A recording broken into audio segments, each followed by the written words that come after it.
अब જોઈ રહ્યા છો સ્પાર્ક ટુડે ન્યૂઝ। મુખ્યમંત્રી ભૂપેન્દ્રભાઈ પટેલ નવસારી જિલ્લામાં 475.7 કરોડના જનહિતલક્ષી વિકાસ કામોનું લોકાર્પણ ખાતમુહૂર્ત કરશે। આગમન અનુસંધાને અધિકારી દ્વારા સ્થળ વિઝિટ કરીને આયોજન અંતર્ગત સમીક્ષા બેઠક યોજાય છે। વિવિધ વિકાસલક્ષી કામોનું ખાતમુહૂર્ત, લોકાર્પણ તથા જનકલ્યાણકારી યોજનાઓના લાભાર્થીઓને લાભ વિતરણ સહિતના કાર્યક્રમોમાં તેઓ હાજરી આપશે। જેના અનુલક્ષીને જિલ્લા કલેક્ટર શ્રી શિપ્રા આગ્રે, નવસારી મહાનગરપાલિકાના કમિશનર શ્રી દેવ ચૌધરી, જિલ્લા વિકાસ અધિકારી શ્રી પુષ્પલતાએ નવસારી ડેપો તથા નવસારી ટાઉન હોલની મુલાકાત લઈને ટાઉન હોલ ખાતે બેઠક પણ યોજી છે। આ બેઠકમાં અધિકારીઓ દ્વારા મુખ્યમંત્રીશ્રીના સૂચિત કાર્યક્રમોની પ્રાથમિક રૂપરેખા, સમયપત્રક અને સ્થળોની તૈયારી અંગે વિગતવાર સમીક્ષા પણ કરવામાં આવી છે।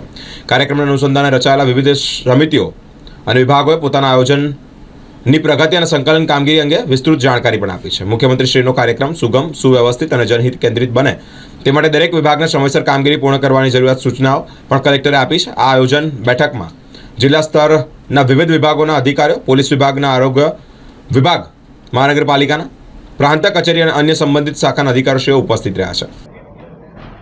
આવતીકાલે ગુજરાત રાજ્યના માનનીય મુખ્યમંત્રી શ્રી નવસારીમાં વિવિધ ખાતાના ખાતમુહૂર્ત અને લોકાર્પણના કાર્યક્રમોમાં પધારે છે, જેમાં મોટા ભાગના 2 પ્રોગ્રામ છે।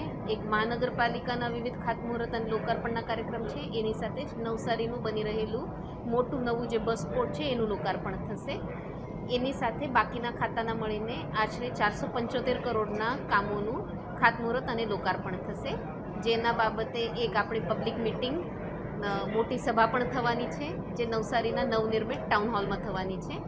આના બાબતે લોકો મુખ્યમંત્રીશ્રીનું અભિવાદન કરવા માંગે છે। એના બાબતે આ કાર્યક્રમોની તૈયારીમાં વહીવટીતંત્ર વતી બધી તૈયારીઓ કરવામાં આવેલી છે અને એની સાથે જ આ કાર્યક્રમોમાં નવસારીના નગરજનોને માનનીય મુખ્યમંત્રીશ્રી જ્યારે આવે છે ત્યારે અભિવાદન માટે પણ અમે લોકો અપીલ કરીએ છીએ।